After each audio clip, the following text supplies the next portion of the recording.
The national championship preview, Chris. The Ohio State Buckeyes taking on the Notre Dame Fighting Irish. I'm going to start us off talking about Ohio State here, Chris.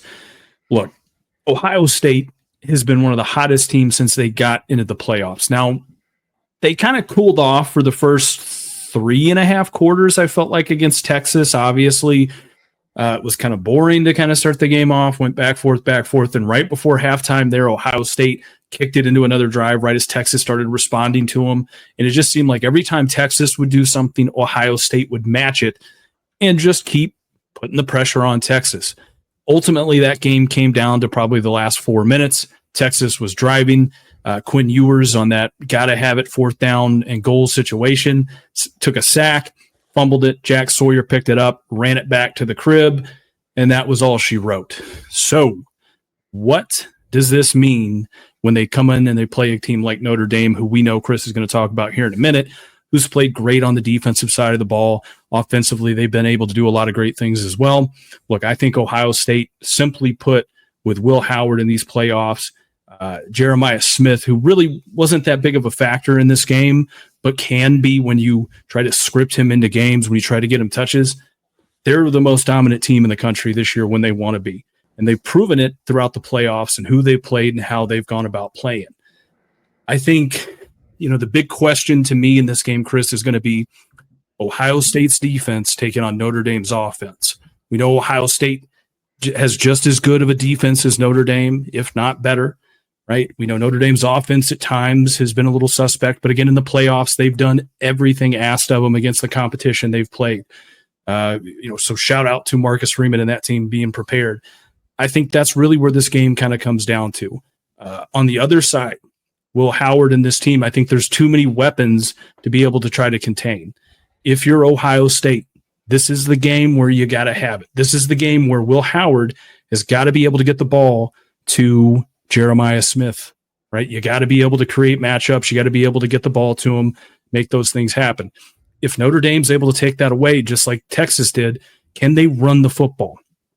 That's the big question. We saw Penn State run the football on Notre Dame. Can Ohio State do the same thing, lean on that ground game, and really try to make something happen against Notre Dame? That's going to be the big question for me here, Chris.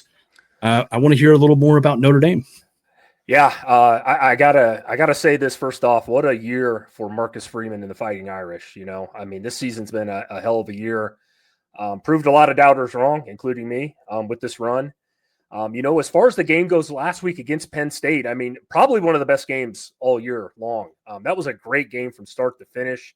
Riley Leonard, in my opinion, played okay. He was 15-23 for 223 yards. He had the 1 touchdown, but he did have the 2 interceptions. Jeremiah Love never really got going in that game against Penn State. We know Penn State has a legit defense. He had 11 carries, 45 yards, and the 1 touchdown. But where I was really shocked and surprised, we haven't seen a lot of it this year, was the wide receiver play at Notre Dame, right? Jaden Greathouse had a monster game, 7 catches, 105 yards, 1 touchdown. The offense looked all right.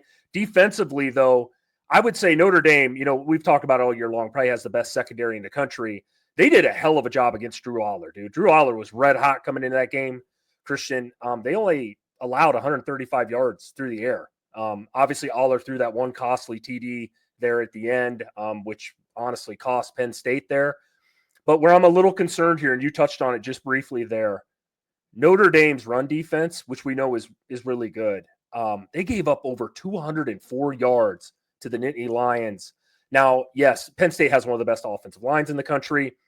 We know what Nick Singleton, Katron Allen can do. They're 2 of the best. But here's the thing. Ohio State might have the 2 best backs in the country as well on their team with Quinshon Judkins and Travion Henderson. So this, like you said, that's going to be a very interesting matchup. I think Notre Dame's going to have its hands full here. This will be the best team they've played all year. And if you really watch that Notre Dame game versus Penn State, and if you would have told me before that game that Notre Dame, who's won the turnover battle in every single game they've ever played all year by a landslide, would have had more turnovers than Penn State and gave up 200 yards rushing, I would have told you Penn State probably won by 2 touchdowns. That wasn't the case. And you know why that was, Christian? It was one thing and one thing only. It was explosive plays. We haven't seen it a lot. Like I mentioned, Notre Dame had some big plays in that game on the offensive side of the ball. As far as my prediction goes here, I had to think about this a lot. In my opinion, in order for Notre Dame to win this one, they're going to have to play, you said it, damn near a perfect game. So what does that look like? Limit penalties, win the turnover battle, and they're going to need a couple huge, huge explosive plays in this one. And I've said it once, and I'll say it again. Ohio State has given up more than 20 points this season, Christian, only twice. That was both times to Oregon. I don't know if I see that happen. I think Notre Dame would have to score 24 or 27 in this one. Give me Ohio State 27, Notre Dame 17. Yeah, Chris, I've got Ohio State 35, Notre Dame 31. I think it'll be pretty boring for probably the first half. I think in the second half, both teams are going to start to let it fly, let it loose. Ohio State might pull away. Notre Dame may kind of try to tell and make it a little more closer. I don't know. It's going to be, I just hope it to be a good game in the long run. I think that's what we all care about. So I'm excited to see what happens.